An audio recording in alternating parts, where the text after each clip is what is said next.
এই কুকুরের সাথে আমাদের কি সম্পর্ক সম্পূর্ণ ভিডিওটা দেখলে বুঝতে পারবেন। ওর যেই মায়া আমাদের প্রতি, জানি না ভাই কিভাবে কি হলো। এই যে দেখেন কত সুন্দর খেলাধুলা করতেছে, আমার সাথেও দুষ্টামি করতেছে, আমি ওর সাথে দুষ্টামি করতেছি। প্রতিদিনের মতন এভাবেই দুষ্টামি করি আমরা, আর খুব ভালো লাগে ভাই। দেখেন কিরকম করে, সত্যি ভাই একটা মায়া বেরিয়ে গেছে একটা প্রাণীর প্রতি, একটা মানুষের ভালোবাসা। আসলে আমি যদি ওকে ভুলে যাই, ও আমাকে কখনই ভুলবে না।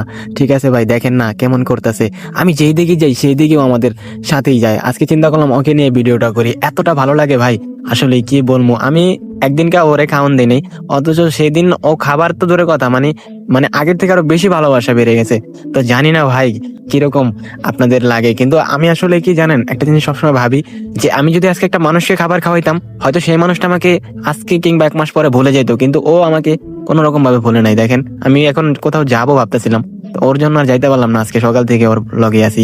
ও এত সুন্দর করে সকালে খেলাধুলা করে, আমরা তো ঘুমিয়ে থাকি, দেখি না। দেখেন এই যে এই বাড়ির মধ্যে এসে ও খাবার খুঁজতেছে, মানে খাবার না, মানে খেলাধুলা করে। এই যে দেখেন রশিটাকে কিভাবে কামড়াইতেছে। আসলে জানি না ও কেন এরকম করে। এই দেখেন আমি অনেকবার ডাকতেছি, এখন আসতেছে না। এদিকে যে আবার যখন আমি সামনে যাই তখন পালায়, আবার ওই বাসা জায়গায় দেখেন মুখের মধ্যে একটা লাঠি নিয়ে নিছে, খেলাধুলা করতেছে। ওরে আমরা শখ করে মানে ওকে ডাকি রয়্যাল বলে। এই দেখেন একটা গর্ত আছে এখানে, এই গর্তর মধ্যে ও ঢুকে, ঠিক আছে, এখানে আমার ভালো করে মানে খুদে। এই যে আবার দেখেন এই যে রশিটারে নিয়ে এখনো টানাটানি করতেছে। অনেকবার ডাকাটাকি করেছে কিন্তু এখান থেকে ও উঠে নাই কোনোভাবে। এই যে গর্তটার কথা বলছিলাম, এই গর্তটার ভিতরে নেমে ওই খেলাধুলা করে।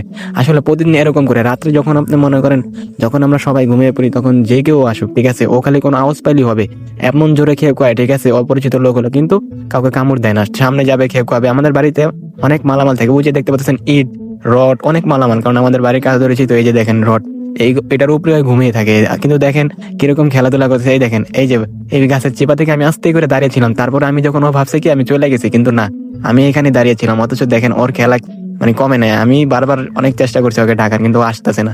ও এখন খেলাধুলা করবে, আমি যখন যাবো আবার আমার পিছে পিছে আইসা পড়বে। আমি চিন্তা করলাম তাহলে আজকে যাবো না, ও কি করে এটাই দেখবো। এই দেখেন রশিটাকে মুখে নিয়ে কিভাবে টান দিতেছে, আমি উপরে থেকে দেখতেছি আর ওর অবাক হচ্ছি। ঠিক আছে, ওই বাড়িতে কিভাবে রশিটা টানতেছে। আবার এই দিক দিয়ে ডাক দিছি, ঠিক আছে, এদিক দিয়ে আইছিল, আবার চলে গেছে, কারণ ও রশিটার সাথে এরকম ভাবে টানতেছে। ও চাইছিল রশিটা খোলায় ফেলবে, কিন্তু ও তো পারে নাই।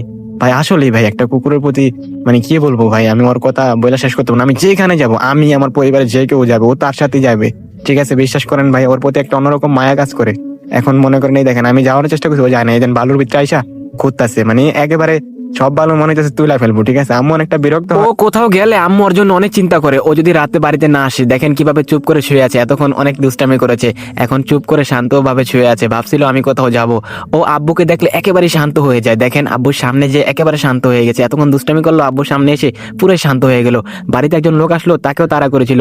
তাকে দেখতে দেখতে আজকে ওর সাথে খেলা করতে করতে ভিডিওটা কখন শেষ হয়ে গেল আমিও জানি না ভাই।